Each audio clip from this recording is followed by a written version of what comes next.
1 mile north of Marion, Illinois on Route 37. And we're here to talk about Dog Walk. Now, Dog Walk was a place where a lot of the employees of the Peabody coal mine lived out here right north of town. And rumor, wives' tales, I don't know, has it to say that they owned a lot of dogs who would then walk with them back and forth to the mine. Other people say, the dogs were dropped off in this area all the time. That's why it got called Dog Walk. I don't know, but it was Dog Walk, and the sign actually said Dog Walk up until the late 1960s. So you may wonder, if we're talking about Dog Walk, why am I here in front of this Cedar Grove sign? Stay tuned. I'm going to let you know as we discover more about this community of Dog Walk or Cedar Grove. As I mentioned, this community was known as Dog Walk, and it was never platted, it was never incorporated, it never was put on record, it never had a legal name. Let's talk more about Cedar Grove.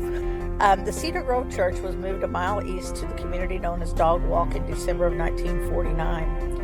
After the Cedar Grove Methodist Church was located in Dog Walk for 20 years, some of the Cedar Grove church members, led by their new pastor, Reverend Paul Hawk, felt that the name Dog Walk was beneath the dignity of the church and asked that the community name be changed to Cedar Grove. So in December 1969, 20 years after Cedar Grove Church moved into Dog Walk, the Cedar Grove signs went up on the edge of Dog Walk. So where was Cedar Grove originally located? Let's take a trip down Cedar Grove Road.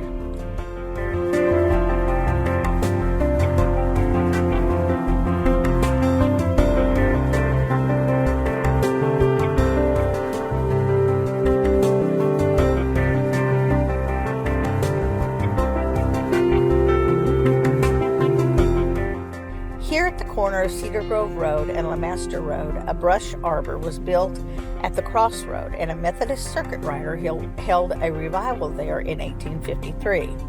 There were enough converts and resident Methodists to organize a church.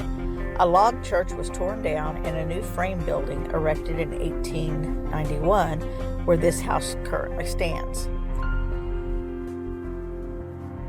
In 1903, the Coal Belt Electric Railroad built tracks through the crossroad and named the station it set up there Cedar Grove.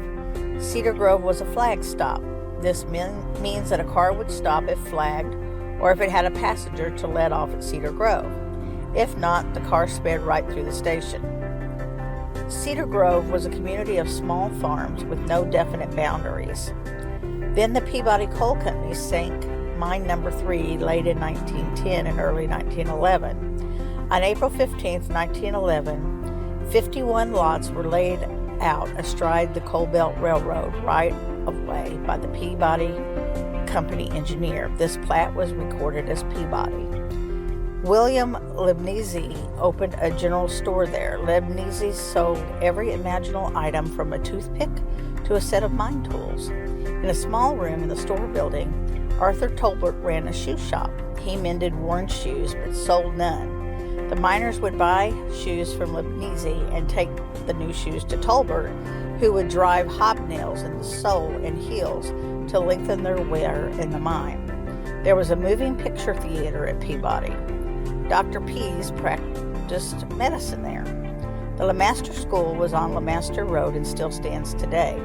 It is now the LeMaster Trinity Pentecost Church.